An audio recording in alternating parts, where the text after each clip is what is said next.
The views and opinions expressed on Wrestling Winedown are those of the host and do not necessarily reflect the official policy or position of any other agency, organization, employer, or company. What's up, guys? It's Lo, and you are tuned in to Wrestling Winedown, a female-founded and hosted podcast dedicated to professional wrestling and our favorite adult beverage. We are coming at you with episode 2, a part of our 3-part series spotlighting the women of the WWE in honor of the 3rd anniversary of the first ever all-women's pay-per-view, Evolution. We are talking all about the WWE Divas Era in this episode, and I am honored to be joined by Jake Smith of the Golden Era podcast, as well as Shin of Ring The Belle to talk about this historic era. We hear a lot from the women fans, what they thought about the Divas and how they felt about this specific time, but I thought it was extremely important to bring members of the LGBTQ community in on the show to talk about what this specific moment in WWE history meant to them. We spill the wine on everything WWE Diva related, including the trailblazers of this era like Chyna, Jazz, Jacqueline, Trish Stratus, Lita, Victoria, Melina, Gail Kim,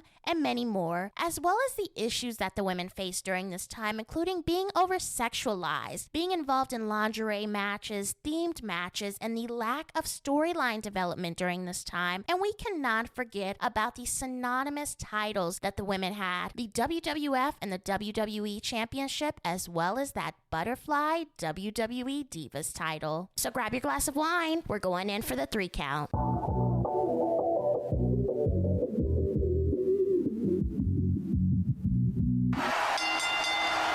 As I mentioned in the intro, I have 2 amazing individuals here, Jake Smith and Shin, to chat all about the WWE Divas Era. How are you guys doing? Doing so good. How are you? I am great and so excited to chat with you all. Let's talk about your guys' platforms. Jake, you are one half of the Golden Era podcast. Can you tell us a little bit about the platform? Yeah, for sure.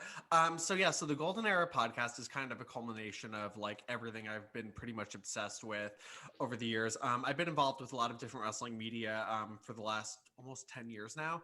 And this is something that was like a passion project of ours that I really always wanted to do. It started off with myself and Chris Riddle, and who I've done many podcasts with. And we were originally going like a couple of moments at a time through the Ruthless Aggression era, or as we call it, the Golden Era, or as Trish Stratus and a few of the other girls call it, the Golden Era of the women's wrestling division. And Joey and I decided to turn this into something totally different, and we go week by week now and really get into the nitty gritty. So like, the good and the bad, it was a weird time of women's wrestling. But we love to talk about it. So we really focus on that. We also talk a little bit about women's action figures in there, because we actually were going to start a podcast about that, but I was like, you know what, let's just make it a segment on the show, and it's turned into an animal of itself. If you've ever listened to it, we always have a topic and then end up talking about something else. DS, you are the host of Ring the Belle. Can you tell us about your platform? Yes, I am the host of Ring the Belle. We do everything women's wrestling. We do news coverage, weekly recap, pay-per-view recap, interviews. We just do fun stuff with wrestling because we love women's wrestling. When did you all start watching professional wrestling? So I started watching wrestling back in probably 1998-ish, but it was like more my brothers really getting into it at first. And I really didn't have an interest. I was like, okay, they're watching this. It's fine. I remember something with the first wrestling memory I have was something with Kane and the Undertaker at someone's house. I don't know. But so I was like, whatever. But then I really started to get invested the night Chyna won the Corporate Rumble, because that was on, and I was like, oh my God, a girl's in this? Awesome. And I was like, immediately hooked. And I was like, ooh, what's she going to do next week? I'm a really big fan. So I honestly started watching because of Chyna, and then got really into Sable, and then, just got into the rest of the women. And I had no interest in the men's stuff. It was there. But I was just like, okay, when are the girls going to be on? And whether it was 2 minutes or anything, I was just so excited every week to see what the women were going to do on the show. So yeah, so now we're going on a 21-year love affair with 22-year love affair with professional wrestling. I started around 2000 or 2001. And then I think the first women that I remember seeing were like Stephanie and Lita, I think. But it's Trish that I like really, I was very satisfied with what I saw. Then I got really hooked and then started watching. Many people remember the Divas era as a time when women were oversexualized. Women were involved in lingerie matches, and commentators made sexual or inappropriate comments about the female talent. How did you feel as a fan watching this? I think my answer will be twofold. So, growing up in Korea, as a fan, as a gay fan watching this, I was like very hooked into it because the women in WWE, they were kicking ass. They were beautiful. They're sexy, and they were unapologetic about who they are. And I think what really stuck to me is that how that was so different from social norm, the gender norms, right? So especially in Korea, where there's not many image of what women should be was shown on TV. I think what WWE women showed were honestly like mind blowing to me, and that's why I think was so I connected with them so much. So as a fan, I always thought was very empowering. I think that also seems like that's why a lot of LGBTQ community members are really a big fan of WWE Divas and WWE Women. But the second part of the question is something that I've been like thinking a lot last 2-3 years. I was able to talk to a lot of the women that was actually in the Divas division back in the days, and also a lot of indie wrestlers that were wrestling in the indie scene, and they were affected by what WWE was booking in the mainstream TV. And their experience wasn't necessarily positive.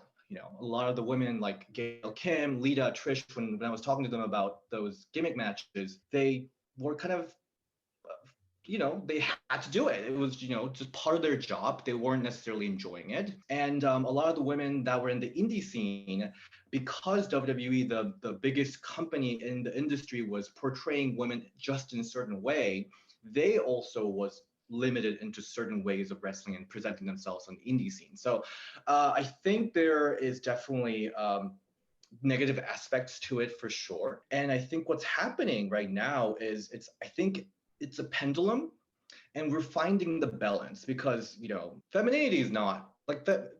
Owning that femininity, sexiness is not bad, but I think we're just finding that balance of finding that both the equality and then owning your sexiness. Kind of like a weird perspective on it. I hated the commentary. We actually do like a creepy Jerry Lawler comment of the week on our podcast, and they're gross. And I'm mortified. But what's the worst? Other hand, anything with Stacy Keibler. But on the other hand, so part of me, I think my perspective is like a little weird because as a gay man, I really love anything that's like camp and like over the top and just like crazy and ridiculous. And that's what a lot of like the lingerie and bikini contests and all that kind of stuff was. And I won't lie, I really enjoyed a lot of them. I thought Terry Runnels especially was like a queen in these kinds of matches. Like she sold that shit. Like get thrown across the ring, awesome. I know she hated to wrestle, loved her in matches. And especially like the Invasion Bra and Panties match with Trish and Lita versus Stacey and Tori. I think that's an iconic match. So I think there's a lot of these matches that were actually really a lot more athletic than they should have been considering what they were. Honestly, they were for like the hetero male audience. So I wasn't invested in these matches the same way the heteros were. Like for me, I was like, okay, I love it. But for me, it was also like, I always resonated with like a badass woman who kicked men's asses. Like I was always Xenia Onatopp when I played GoldenEye, Pink Ranger, Sindel. Like I loved like a sexy, badass woman. And for me, sometimes these matches kind of played into that. And I was like, okay, it's like a badass girl who's owning her sexuality and like kicking ass. Granted, the matches could have taken place, I think, without that underlying layer. And I think it does take away a lot of them these matches being looked at as professional. But yeah, it's tough. But there were some, like anytime there was like water or like an edible substance involved though, I was not here for that. Like really? No. I love Thanksgiving food fight match between Stacey and Trish. When it started, I didn't like. I don't know. It's like because it didn't look like gravy. It looked like poop water. Like it did not look like gravy. Like I was like, this is sanitation questionable. So, but I think I understood why they were there. I'm glad we've evolved past that, but I don't hate it entirely. I get its purpose, and I think some of the matches were a lot more athletic than people give them credit for. The thing is, we really need to give credit to the women from the era because, like Trish talk about it all the time, they had to do these mud match, and then in that limited situation, they had to think of athletic ways how to entertain in a sports way. They came up with all these cool ways to really be entertaining. Also, like whole Dawn Marie and Miss Jackie storyline, Tori Wilson, Dawn Marie storyline, they're not necessarily like those athletic matches, but the storyline that came out of it, so good, so good. So they found ways to entertain us. That's a props for them. Props for them. Not just like the athleticism of the matches, but like they had to find athletic and innovative ways to like rip off the clothes a lot of the times too, which some of them I thought was like, I wouldn't have thought of doing that. That's so like, I love a sunset flip into a pants pull down. So the women during this time, especially in the late 2000s, received very minimal time on television and lack of storyline development. Did you ever lose hope based on how the divas were treated and how they were being presented on television? I don't know about hope. I had times when I was like bored and like I checked out. To be completely honest, I think I kind of checked out during like early 2010, like maybe like 2011 for a little bit. But that's why I am so thankful of what Jake did and what Chris did and Aaron did back in Diva Dirt days, because they were holding it tight and they were railing up all the Diva fans to start all these like hashtag give Divas a chance and all that stuff. And that's the power of all the Diva fans, that they were there for them and they never lost hope on WWE Divas. So Jake, you did great. I was a very big fan of Diva Dirt, by the way, when I first started watching. Yes, that was my website. You had the pictures, the articles who were on it. Yeah, it was exhausting. Because like when we were doing it, like there wasn't really like anyone else. And like we honestly were like looked down on like by other things. Yeah. I went to like media weekend one time for WrestleMania and they're like, so you just want to talk to the girls? And I'm like, yeah. So, but what I love now though is I love seeing all the different platforms and how many women's wrestling outlets there are. Like both of you guys are doing your own thing. There's so many other people doing it now. And I love seeing all these women's wrestling fans now like rising up and using their talents to keep the women's interest going and like really supporting the women. And it's honestly so badass and awesome to see. And it makes me feel like what we did at Diva Dirt wasn't like for nothing, you know? So like I spent many hours working on craft there. So and I was like, does anyone care? Like, does anyone care that I'm ranking Tori Wilson's outfits right now? Like, so I care back in Korea. As a writer for a website, did you ever lose hope when you were watching how these women were being portrayed on TV and you had to write about it? So for me, when I really, really got invested in the women's division, I felt like there were consistent storylines going on for a lot of the women in like the early 2000s. Like I knew what each woman was about. I knew what their shtick is. I knew what colors they wore that like were their thing. You knew who everyone was. You knew what their storylines were. And then as we got into like the later 2000s, like I'd say maybe 2004 when they started bringing in all the Divas Er girls. And they're like, okay, so we have all these girls who don't really know how to wrestle yet and we don't really know what to do with them yet. So like Michelle McCool, you're a yoga instructor. Like Candace, you do makeup. Like it's just like they don't know what the hell to do with all these girls. Right. So they're like, you know, throwing them into these storylines that don't make sense. And they're also at the same time training to wrestle. You know, like 2006 SmackDown, I struggled a little bit, like when it was like Michelle, Crystal, and like Ashley and Jillian, because like Jillian was the only one who was like a legitimate wrestler at that point, and the girls picked it up eventually. But like, you know, it was a little rough at first, and then for me, the hardest time was beginning of 2011 when Natty dropped the title randomly to Eve. I was like, what's happening here? I love Eve, but it was so out of left field that I was like, what's going on? But then they didn't even really do anything with her as champion. She wasn't involved in storyline. She didn't have a WrestleMania match. Like, I didn't feel like hopeful for the Divas division again until probably when Kelly won the title. Because I was like, okay, everyone loves Kelly. Like, I was like, and Kelly was like the girl, she was there for like 5 years at that point. You're like, she's got to be champion at some time. People want it. She was the top girl, regardless of if she was in the storyline or not. So when she won it, and then like Beth got involved again, I got interested again. And then I'd say like, honestly, the lowest point was 2013 too, WrestleMania time. And honestly, up until maybe, I don't know, maybe even 2014, because I felt like WWE really struggled with how to incorporate Total Divas into their world and how to make this work. I mean, like, obviously, like, so like 2013, they were starting to film Total Divas around WrestleMania. And I'm friendly with Celeste, who was Caitlyn. And she's like, yeah, honestly, we didn't even know they were filming it. Like, it was like a secret, like that it was like even going on. So like, they didn't want all the girls to know. So they weren't really using her, and she was the champion.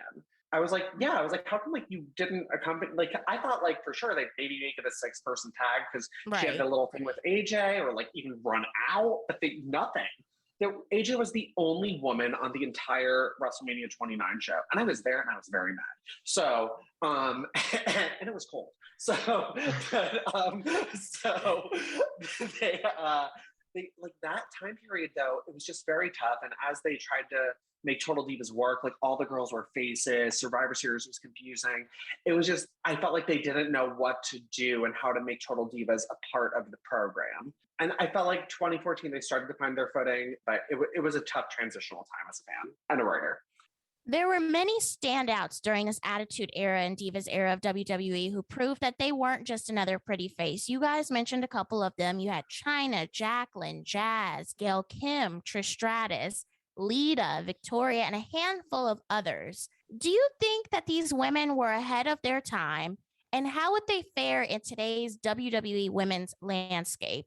I think there's so many women from that time period who would have excelled now. Like, not even just like the main girls. Like, I think some of the pretty girls could have done well. Like, I would have been really interested to see like Tori like do her thing now, because like she was getting Dawn Marie would have been so fun now. But like Beth Phoenix, who I still think we have a possibility of seeing in there eventually.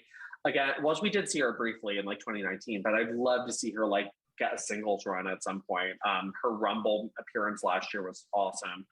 But like Beth, Victoria, in 2002, like I think she's really responsible for really elevating a lot of the extreme factor of the women's division, because the stuff her and Trish were doing was so badass. Of course, everyone would love to see Trish do more. Lita, I'd love to see come back. Molly, but I think those women, what I think is so cool is hearing today's crop of talent talk about the women who inspired them from that generation. Like, I love the fact that Bailey is such a big Ivory fan, because I'm like, holy I was like, I love Ivory, and like no one ever talks about Ivory. I was like, she deserves her flowers. Like, so it's just honestly that entire group of women, like the Raw roster, especially from like 2002 to like 2004, had so much talent. And if they were given the same opportunities the women today are given to put on the quality matches, I think it really could have started the women's revolution earlier than the last couple of years. 100%. Right. I think when that question was put to test was definitely Trish versus Charlotte on SummerSlam, because, you know, Trish represented the whole Diva era, and Charlotte is like the icon of the modern day, the current day women. And Trish did so well, and she was retired for how long? So I think that is like one example of how the women from the back in the days prove that they can definitely hang in with their with the current crop of girls. And of course, Mickie James, who came back, and she had that takeover match which was so good. Mm-hmm. I think women that are coming back is keep proving that they can hang in with the girls right now. Of course, Gail Kim, her match with Tessa was absolutely amazing. So I think it's women are proving it. How did you feel about the women being referred to as divas? Did you like it? Did it rub you the wrong way? I liked it. I'm a diva fan. I don't know. This question is so difficult because I think the both sides are correct. Mhm. I always kind of look at how knockouts take care of it though. Like knockouts are keeping their title and they Right. love it. Mhm. I think it's mostly, I think it's not specifically what they're called, but how WWE, the management, treated Divas division differently. I think that's what's the issue. You know, Knockouts division, they treat knockouts like they are the crown jewel of their product. Right. So all the knockouts love that they're knockouts. They love that they're called knockouts. But the divas, because of how they were treated and booked, I think there's negative connotations towards them. I think that's what happened. But I think the diva term itself, I'm proud of it. I'm happy for it. Love, and will always love the term diva. In real life, like I'm in marketing and it's marketing gold. Like when it came out, like I remember like those VH1 diva specials were like really big. So it made sense. I get it. Smart marketing. Love it. Give the girls their own thing. It makes sense. And they were like kind of like pick and choose when they would use it. Like when it first came out, they're like, ooh, the Divas magazine. Like, but then like, you know, besides that, it was still the women's title, still this, that, and the other. And then they incorporated it more. And I love it. But like Dia says, it's really more of a portrayal of how they were presented then. And arguably, I think there's still representation of women as like diva era kind of matches today where they're like, look at the Queen of the Ring tournament. Mm-hmm. Like every match was like more of a like Divas era like kind of match. But I think I think there's a lot of positives that are overlooked from the Divas era just because of the name. But I don't think there's anything bad about it. I do like that when I hear some of the former wrestlers talk about that they loved it. Like I know Kelly loved it. I know Maurice loved it. I don't think there's anything wrong with like in my wedding, the girls were called divas. Like so. Oh, like, I love that. Yeah, I love the term diva. Like and like my girlfriends like they don't keep up with the product, so like they're not wrestling fans, but like they still think of the girls as like, oh, the divas, like, oh, this girl's a diva and stuff like that. And I'm like, I honestly like I'm like, oh well, they don't call them that anymore, but like in my heart there's so many divas. But I love the term. I think it's great. I see DS. He has his title belts in the background, and that's what we're moving to next. This Oh, one?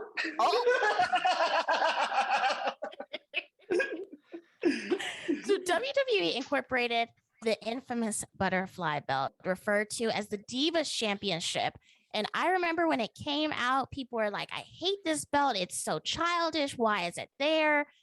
I love the appearance of the belt. Obviously, you guys love the appearance of the belt if you have a replica of it. What were your thoughts when it was incorporated? And how did you feel about the naysayers that felt a certain way about the belt? So I remember when they announced it, I was so excited because the poor women of SmackDown had nothing to fight for for years. I mean, like, can you imagine if there was a title at play and like Tori Wilson and Dawn Marie, Shaniqua would have been champion? Like, there would have been so many different layers that they could have had for the women on SmackDown involving a title. So they announced, I remember the Divas title tournament, and I remember when they showed the belt, I loved it right away. I was like, ooh, it's pink. I feel like almost I feel seen. Yeah, yes. I was like, I loved how feminine it was because femininity is something that is like a no-no, I feel like, in wrestling for men and women. And like sexuality, different. But like to be feminine and like embrace that side of you is like, I feel like weird for them. So I think that's why a lot of wrestling fans hate it, because a lot of wrestling fans honestly are like the hetero audience and they're like, oh, it's trashy. And I was like, okay, you're not okay with this, but you love like the Penny tag team titles. You love like the AEW, like bejeweled, like, it's just like, okay, stop it. They don't on any of those titles. Though I think that's when the Sprinter title was around still during that time. Yeah. And like, they're like, that title's cool. I'm like, but it's got a butterfly, so that's the problem. And I know not all the women love the belt. I personally thought it was great. People need to remember, at the end of the day, WWE is really honestly a kid's product. And it's selling merch, selling stuff for kids. Little girls will love this shit. It makes sense. Like, I get it. Like, when we were doing we gave everyone in our wedding belts too. And not just because Divas, I like gave them the options too. And all the girls were like, I want the pink one. I want the Divas one. I'm like, yeah, I get it. Honestly, I prefer it to the titles today. I think the titles today have no personality. I think it's just like, at first I was like, okay, fine, it's cool. But now I'm like, all right, it's like they're the same belt. One is red, one is blue. It's just, I miss unique title designs personally. And I really love this belt. And I get not everyone loves it, but I think there's a lot of great matches that took place over it that I think are overlooked just because of the design, unfortunately. I mean, you're asking two gay guys. I feel like I love the design too, but I also was playing with Barbies growing up. You know what I mean? Yeah. Like, I love the pink. As you can see, we love pink. Yeah, we love pink. But also at the same time, I can understand why a lot of the women don't necessarily align themselves with this branding and design. Like, I can understand that. So. And I think it was just made worse with how, again, the Divas Championship was booked. You know, with the extreme makeover matches, just not enough time given. If they were able to kick ass, I think it would have been fine. But I do think it has a lot more character than any of the current titles, and I like the classic women's title too. That this had so much prestige and character to it. Do you think a belt like the Divas title? How do you think it would be perceived today if WWE decided to debut it? I really want it back in almost like $1 million title sense. Like, I'd love if like one of the more diva-esque wrestlers, like Carmella or like someone like that, brought it back. When Emma was doing the Emelina thing, and they were like, oh, she's supposed to be like a diva character. I'm like, have her come out with the Divas title. Genius. I would love it back. Personally, I don't see that realistically happening, just now that they've kind of branded diva as like almost like a taboo negative term, which is so to like all the women of that era. But I'd love to see it back. I don't think it would be perceived well by the fans. Unfortunately, I think a lot of fans overlook a lot of the positives of that time and just want to focus on like, oh, they were the trashy skanks and like, oh, the bikinis and boobs. Like, I don't want to see wrestling. Like, okay. Like, but you're still going to go to the bathroom during the women's match anyway, so whatever. Like, well, I think that's a really good idea, Jake. I realistically, that being, if it is brought up, that being used as like a gimmick championship, like $1 million, I think that would be great. Actually, that's a great idea. DS, you mentioned you love that classic WWE Women's Championship belt, and I even remember having a replica myself that I would bring to the shows. Many people respected that belt more than the Divas Championship. Why do you think it is? Do you think it has to do with the design, the prestige behind it, or both, or maybe something else? I think again, I think it's both. I mean, this one, because the Divas Championship was was introduced as like an alternate, but the Women's Championship, that one has the lineage of it took the lineage of all the belts that came before. It also has prestige of all the title holders. So I think there's just a lot more to just like the history is there with it. So to a point where when Divas Championship unified the Women's Championship, that was seen as like the history being destroyed, right? A lot of people like have like feelings just because towards the end of its lineage, the women's title was honestly really disrespected. They split it in half. You know, like they retired it, which didn't need to happen. There were so many women on the roster at that point. Like, they didn't need to drop one of the belts. But I think the problem for me though is I think unfortunately the women's title still has a lot of like negative behind it that like the Divas title could also be looked at. Like, some of the title changes were like literally like ripping clothes off too. Right. Like, the cat won it in a pool. Deborah won it because she got her clothes ripped off. It's just like, you know, like it wasn't always perceived the best either. You know, like obviously like Moolah's history with it too is not great. There's a lot of negative. I think just because it looks like championship, one, and two, it was called the women's title. I definitely think the women probably would have preferred going for the women's championship. Or I remember even when like some girls won the Divas title, like I remember Eve winning it and being like, coming for the women's championship, the big one next. And I'm like, okay. So like, I was like, this is seen as like the secondary title to the women's championship, which I get. So I think, when the history was erased or whatever, people were upset about that. And I can understand that. And I can understand why people were like, for me, they're on the same playing field. I think they're both great championships with a great history. Are you glad to see that the Divas era is a thing of the past? I'm glad that the way that it was booked was in the past, for sure. Like I said, I think so.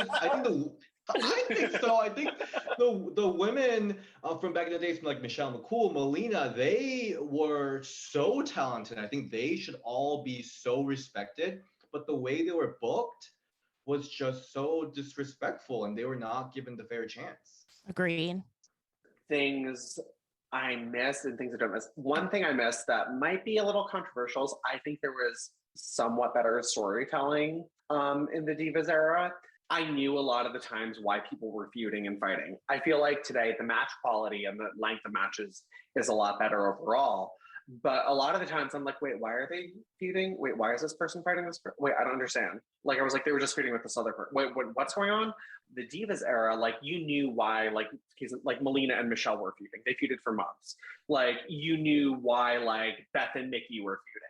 Like, you knew what was going on and what was kind of like the storyline and how we got here to this point. A lot of like, one of my favorite things, I mean, like, granted, she's not my favorite now, but I loved Candice Michelle's come up.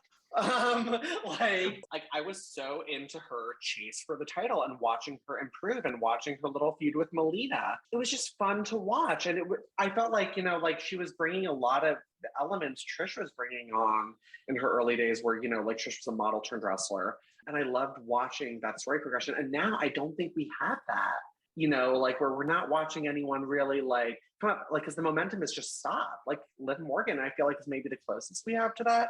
But then it's been years now. Like we should have seen the payoff at this point. So I do miss those aspects in the storytelling of the Divas era. What about you, DS? I know you've been a longtime fan as well. Do you miss that storytelling that we had back in the day? I don't know. I mean, I definitely see what you're talking about, Jake. I mean, there were definitely a lot of very creative storyline, like stuff that we've seen from like Tori and Dawn, Mickie James, Trish Stratus, Lita, Trish Stratus. Those stuff like wouldn't happen in nowadays. Well, it's interesting because remember when before Chelsea Green was let go, it seemed like she was almost about to reenact that storyline with Trish Stratus and Mickie. So that would have been a play on something that happened years ago in the forefront of WWE now. I'm almost wondering how something like that would have worked out. I mean, obviously the longtime fans would have loved it. They would have felt that nostalgia, but the newer fans who aren't familiar with that storyline, how would they feel with something like that?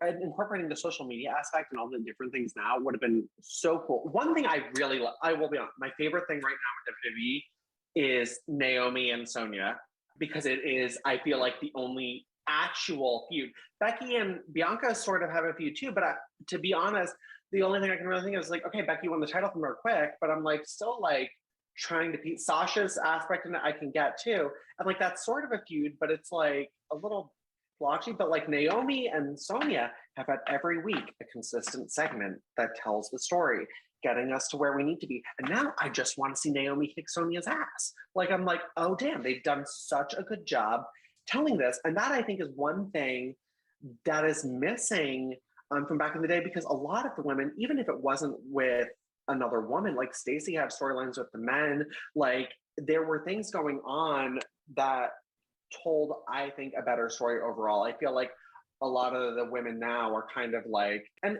even for the men too, from what I've seen, the storyline writing is a little weird. But it's just, I just miss those like consistent storylines and segments every week where that told the story and made sense. So, back in the Divas era, it seemed like we saw a lot more powerful managers. We saw Melina, we saw Jillian with JBL for a while. These managers made the men look better. They added to the character. Do we miss seeing these female managers within the WWE now? We had Zelina for a while, but we haven't really had anyone else. I love managers. One of my all-time favorite performers is Stacy Keibler. In-ring veteran, probably not, but like she would manage her ass off.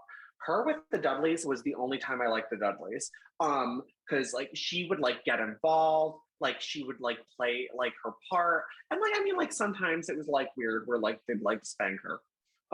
But like I liked that what she did her thing, and she was like a great manager. And there were so many other women who like Melina. I feel I've said this on other podcasts before. I feel like the most successful women back in the day were the ones who started off as managers, like China, Lita, Trish.